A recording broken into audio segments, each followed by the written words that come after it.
Debemos diferenciar lo que es una crisis, fenómeno de aparición brusca, una crisis epiléptica, crisis que tiene su origen en el cerebro, y una epilepsia, que es la repetición de las crisis epilépticas, que se produce por el aumento de la actividad eléctrica de las neuronas en alguna zona del cerebro.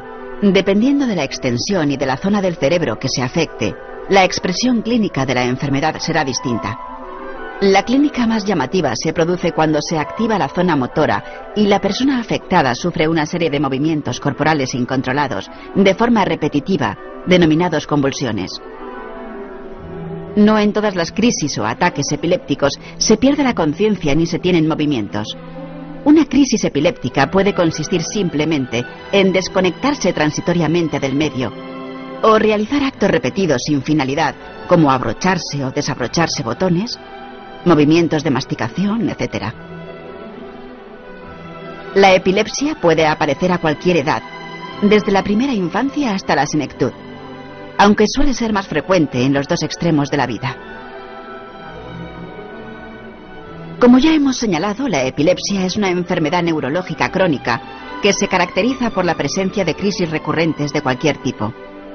Una crisis epiléptica es la aparición repentina de síntomas y manifestaciones clínicas producidas por descargas bruscas anormales repentinas de actividad eléctrica cerebral, que en la mayoría de los casos interrumpen las funciones cerebrales normales. Las crisis epilépticas pueden surgir en diversas regiones del cerebro y pueden provocar actividad motora anómala, alteraciones sensoriales, cambios del estado del ánimo y pérdida de consciencia. Los ataques o crisis focales son los más comunes, en los cuales participa solamente una población local de células neuronales. La persona puede no perder el conocimiento, pero puede experimentar otros síntomas, como confusión, sacudidas y sucesos mentales extraños como alucinaciones. Durante un ataque generalizado se perturba todo el cerebro de forma difusa, lo que provoca la aparición de síntomas más importantes y a veces de mayor duración. Normalmente las crisis generalizadas se acompañan de una pérdida de conocimiento que tiene una duración muy variable, entre unos segundos y varias horas en los casos de estados de mal epilépticos. En función del agente que origina las crisis epilépticas, clasificamos las epilepsias en dos grandes grupos. Las primarias, en las que en su origen suelen encontrarse trastornos importantes de base genética y donde no se detecta ningún daño en la estructura del cerebro. En este grupo, las alteraciones que inducen la descarga eléctrica cerebral se encuentran en una alteración de la membrana de la neurona con cambios que corresponden a procesos moleculares a nivel de canales de calcio, cloro, aminoácidos y o GABA. El grupo de las epilepsias secundarias corresponden a los procesos en los que un daño cerebral previo es el causante de la crisis epiléptica. La epilepsia es un trastorno con muchas causas posibles. Cualquier cosa que impida o distorsione el patrón de actividad neuronal normal puede conducir a la aparición de una crisis epiléptica.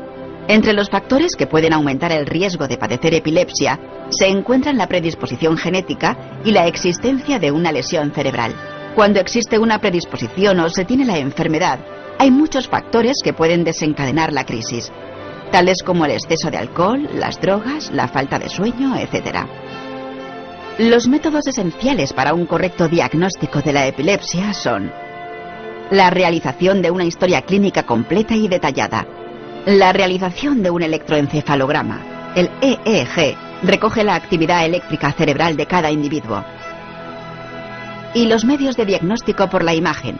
El principal es la resonancia magnética, que van a recoger los posibles cambios estructurales que den origen a las crisis epilépticas, tumores, malformaciones, hemorragias, etc.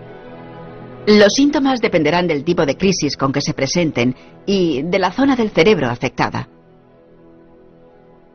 Hay dos tipos de crisis epilépticas. Crisis parciales. Son aquellas en las que la actividad epiléptica comienza en una zona determinada del cerebro. Las características de la crisis dependerán, por tanto, de la zona cerebral donde se origine. Crisis generalizadas. Son aquellas en las que la actividad eléctrica epileptiforme se manifiesta en todo el cerebro. Habitualmente se manifiesta con movimientos bruscos de todo el cuerpo. Si la actividad epileptiforme comienza en todo el cerebro, se denominan primariamente generalizada. Si se originan a partir de una crisis parcial, se denomina secundariamente generalizada. Un diagnóstico cuidadoso y exacto del tipo de epilepsia que padece el enfermo es fundamental para encontrar un tratamiento efectivo. Hay muchas formas diferentes de tratar la epilepsia.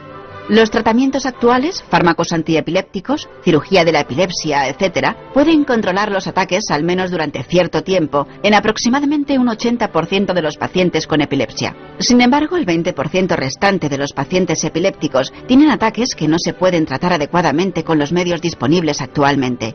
Por ello, se están investigando nuevos tratamientos y fármacos con distintos mecanismos de actuación.